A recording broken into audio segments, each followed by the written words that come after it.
माझं नाव तुषार मोहन तारळकर आहे. घर जेव्हा मी पाहिलं तेव्हा ते मेन होतं की जो स्पेस लागतो आपल्याला घरामध्ये तो सगळा अवेलेबल होता छान.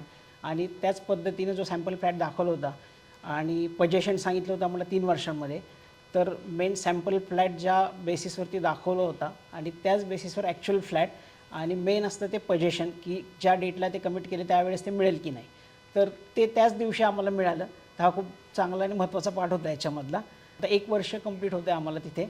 तर अशी कुठली अडचण नाही. आणि इनिशियल पिरियडमध्ये जी काही हेल्प लागते स्टाफकडनं की कुठली बटणं कुठे आहेत किंवा कॉमन एरियामध्ये लाईटचे जे काय असतील, पार्किंगची कशी व्यवस्था आहे, टेरेसवरती काय ज्या एम्युनिटीज दिल्या आहेत त्या कशा वापरायच्यात किंवा ज्या ज्या MNC दिल्या आहेत त्या कशा फंक्शन करतात, फायर इक्विपमेंट असतील किंवा वॉटर हार्वेस्टिंग प्रोजेक्ट. तर ह्या सगळ्याची माहिती त्यांनी आम्हाला प्रॉपरली सर्व सोसायटी मेंबर्सला बोलवून वेळोवेळी दिली. आणि आज 1 वर्षानंतर मी आनंदाने सांगू शकतो की yes, I am happy to live in the Blue Roof Sera. Construction quality yes, जे मटेरियल किंवा जे इन्फॉर्मेशन बुकलेट दिलं होतं त्याचप्रमाणे त्या प्रोव्हाइड केल्या गेल्या.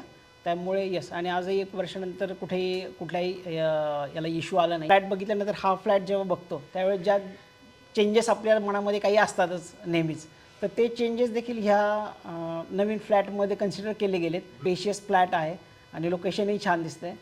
तर नक्कीच हा प्रोजेक्टही तितकाच छान आणि व्यवस्थित फ्लॅट असतील इथले की जे राहण्यासाठी एकदम सुयोग्य असतील असं वाटतंय. All the best blue roof Selva.